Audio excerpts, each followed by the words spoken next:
दिल्ली सरकार और केंद्र सरकार के बीच दिल्ली राष्ट्रीय राजधानी क्षेत्र शासन विधेयक 2021 को लेकर जंग तेज होना तय है। क्या है ये विधेयक, क्यों आप सरकार इस मुद्दे पर केंद्र से नाराज है, इसी को लेकर बातचीत करेंगे। हमारे साथ देश के वरिष्ठ संविधान विशेषज्ञ एस.के. शर्मा जी जुड़े हुए हैं। शर्मा जी, स्वागत है आपका नवोदय टाइम्स में। धन्यवाद, थैंक यू जी सर, पहले भी आपसे बातचीत हुई थी जब ये विधेयक आने वाला था, लेकिन अब जिस तरह से विधेयक आया है सामने, उसको लेकर आम आदमी पार्टी केंद्र पर हमलावर है। कैसे देखते हैं आप इस पूरे मुद्दे को?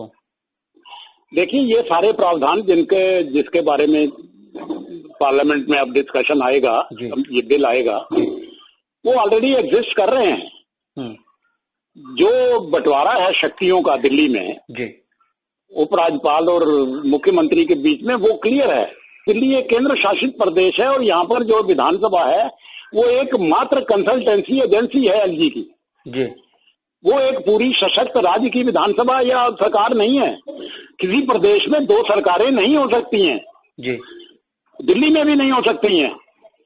दिल्ली में संविधान के लिए, अपना कानून के लिए, लेजिस्लेशन के लिए जो सरकार है उसका नाम है केंद्र सरकार।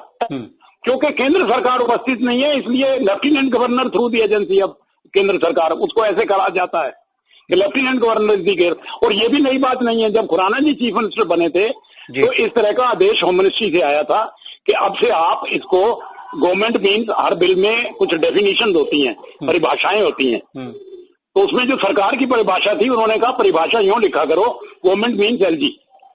तो हमने बिलों में ऐसे लिखना शुरू कर दिया विधानसभा में जी। कई साल तक ये चलता रहा। फिर जब ये लोग, नई पार्टी सत्ता में आई, इन्होंने उसको बदल कर दिया कि government means council of ministers, मंत्रिमंडल।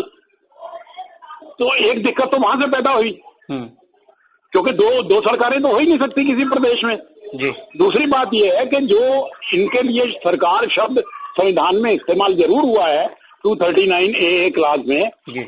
लेकिन अंबेडकर साहब ने इनके लिए जो शब्द इस्तेमाल किया था दिल्ली के लिए, वो शब्द इस्तेमाल किया था स्थानीय प्रशासन, लोकल एडमिनिस्ट्रेशन। शर्मा जी, आपने 239A की बात की। 4 जुलाई 2018 को सुप्रीम कोर्ट ने भी इस अनुच्छेद की व्याख्या करते हुए कहा था कि सरकार के पास, देखिए सुप्रीम कोर्ट ने क्या कहा था, मैं बता देता हूँ आपको, मुझे कंठस्थ है सब।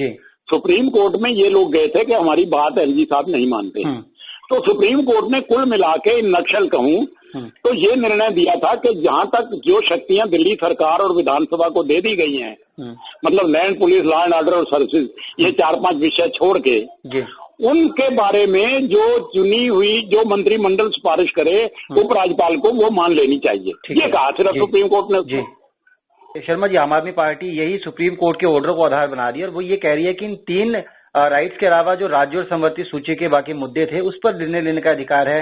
राज्यपाल उनके काम में हस्तक्षेप नहीं कर सकते, सिर्फ राज्यपाल को बिल की कॉपी भेजी जाएगी। अब चूंकि जिस तरह से नया विधेयक सामने आ रहा है, ऐसे में क्या लगता है उपराज्यपाल का रोल और बड़ा होगा, उनके अधिकार नए सिरे से परिभाषित किए जाएंगे, मजबूत होंगे उपराज्यपाल? देखिए, कुल मिला के राज्यपाल की स्थिति मजबूत होगी और ये लोग बाध्य होंगे अपनी सारी फाइलें, प्रशासनिक फाइलें उपराज्यपाल को भेजने के लिए जी। दूसरी बात यह है कि उपराज्यपाल केवल संवैधानिक मुखिया नहीं है जी। बाकी राज्यों के राज्यपाल संवैधानिक मुखिया हैं जी। दिल्ली में उपराज्यपाल प्रशासक है, उसके लिए जो शब्द इस्तेमाल हुआ है वो एडमिनिस्ट्रेटर, प्रशासक इस्तेमाल हुआ है जी। सुप्रीम कोर्ट ने सिर्फ ये कहा कि भाई जो विषय उपराज्यपाल के पास नहीं है, मतलब land, police, law and order, services, ये 4-5 विषय छोड़ के बाकी विषयों पर जो चुनी हुई ये सरकार कहे उपराज्यपाल को मान लेना चाहिए, यही तो कहा था जी। तो लगता है कि जिस तरह से विवाद दोनों के बीच में घेराता जा रहा है, ऐसे में आम आदमी पार्टी फिर से कोर्ट का रुख कर सकती है, वहां उसके लिए रास्ते खुले हुए हैं।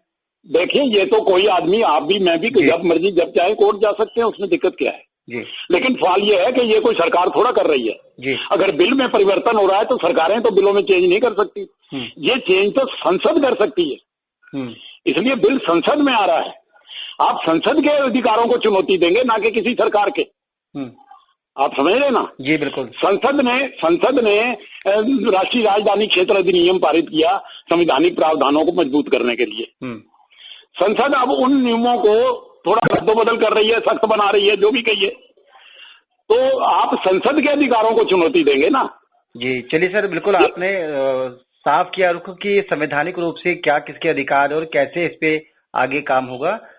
2 ट्वीट किए हैं अरविंद केजरीवाल ने। एक ट्वीट में उन्होंने लिखा है कि भाजपा को दिल्ली के लोगों ने खारिज कर दिया, विधानसभा में सिर्फ 8 सीटें दी और एमसीडी उपचुनाव में 0। दूसरे में उन्होंने कहा कि विधेयक कहता है कि दिल्ली के लिए सरकार का मतलब एलजी होगा, सभी फाइलें एलजी के पास भेजी जाएगी और चुनी हुई सरकार क्या करेगी। ये संविधान पीठ के उस फैसले के खिलाफ है जिसमें सिर्फ फैसले की कॉपी एलजी को भेजने की बात कही गई थी। चलिए सर, बहुत बहुत शुक्रिया इस जानकारी के लिए।